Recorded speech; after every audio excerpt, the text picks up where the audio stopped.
జకర్యా గ్రంథంలో 1వ అధ్యాయంలో కనబడుచున్న వీరు ఎవరు? త్రియేక నామమేనా? ఎలా పోల్చి చూడాలి? త్రియేక నామాన్ని ఎలా పోల్చి చెప్పండి. ఎక్కడంట జకర్యా ఇదే అధ్యాయంలో మొదటి అధ్యాయం. రాత్రి ఎర్రని గుర్రము లెక్కినటువంటి మనుషుడు ఒకడు అని ఉంది.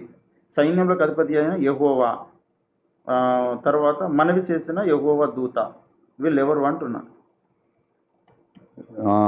రాత్రి 8వ వచనం. అది రాత్రి ఎర్రని గుర్రము నెక్కిన మనుషుడు ఒకడు కనబడు.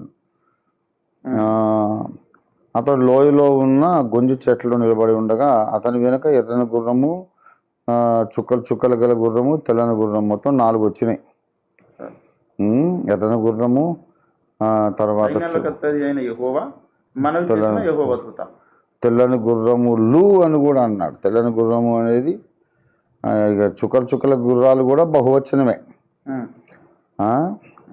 ఎర్రని గుర్రం అనేది ఒకటే ఏకవచనం. 9లో నాతో మాట్లాడు దూత, నా ఏలినవాడ నాతో మాట్లాడుచున్న దూత ఆయనే యేసుక్రీస్తు ప్రభువారు. ఓకే, మాట్లాడుచున్న దూత యేసుక్రీస్తు ప్రభువారు. ఎందుకంటే ఈ 3వ అధ్యాయంలో ఈ దూతే నీ దోషమును నేను పరిహరించి ఉన్నాను అని చెప్పాడు. 3వ అధ్యాయంలో యెహోషువతో 4వ వచనం చూడండి. దూత దగ్గర నిల్చున్న వారిని పిలిచి ఇతని మైల బట్టలు తీసివేయుడి అని ఆజ్ఞాపించి, నేను నీ దోషమును పరిహరించి ప్రశస్త వస్త్రములతో నిన్ను అలంకరించుచున్నానని దూత సెలవిచ్చాను. పాపాలు క్షమించి అధికారం కలిగిన దూత ఎవరంటే యేసు ప్రభువారు. పేరుకు మాత్రమే ఉపమాన రీతిగా దూత అని పిలువబడుతున్నాడు, కానీ ఆయన పాప క్షమాపణ అధికారము కలిగినటువంటి యెహోవా దేవుడే. ఆ తర్వాత సైన్యంలో అధిపతి యెహోవా, తండ్రి అయిన దేవుడు ఆయన. మరి ఇక్కడ పరిశుద్ధాత్మను ఎక్కడ చూస్తాం మనం? త్రియేక నామమేనా? ఎలా పోల్చి చెప్పండి. లేదు, త్రిత్వానికి ఇక్కడ సంబంధం లేదు. తండ్రి అయిన దేవుడు ఉన్నాడు సింహాసనాసీనుడు, సైన్యములకు అధిపతి అయిన యెహోవా. ఈ జకర్యాతో మాట్లాడే ఆయనేమో యేసుక్రీస్తు ప్రభువారు. కానీ పరిశుద్ధాత్మ దేవుడిని ఇక్కడ మనం చూడలేము కదా. అంటే ఈ లేఖనాన్ని రాసినటువంటి వాడుగా పరిశుద్ధాత్మను చూడొచ్చు, అట్లా ఎక్కడైనా చూడొచ్చు. కానీ ఇక్కడ ఈ గుర్రాలు ఏమిటి అని అంటే, ఇవేమిటంటే 10వ వచనం, గొంజి చెట్లలో నిలబడి ఉన్నవాడు, ఇవి లోకమంతటను తిరుగులాడుటకు యెహోవా పంపించిన గుర్రములు.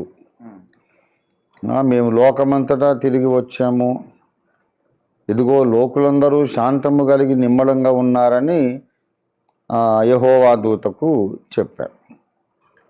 ఇక్కడ ఏంటంటే దేవుడు దూతలను ఏంజలాలజీ కిందకు వస్తుంది. ఇది దేవదూతలను గూర్చినటువంటి శాస్త్రము, లేఖన సమాచారం, ఏంజలాలజీ. అంతేగాని ఇక్కడ త్రిత్వాన్ని మనం ఏం చెప్పలేము. అంతకంటే త్రిత్వాన్ని 6వ అధ్యాయంలో మనం ఒక రకంగా మనం చూడొచ్చు.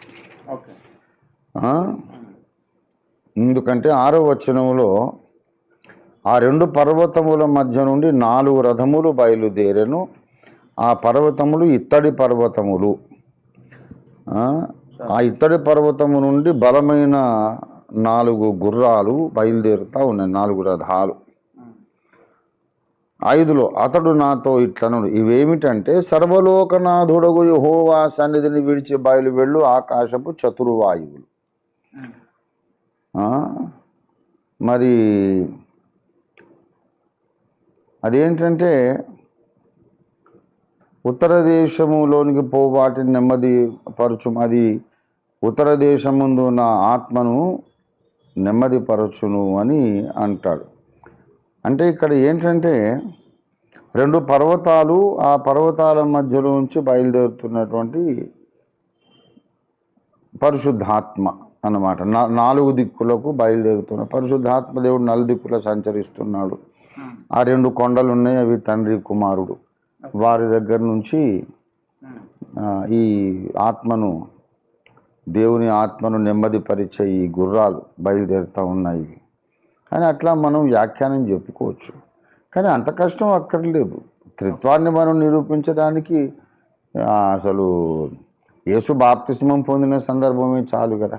ఓకే.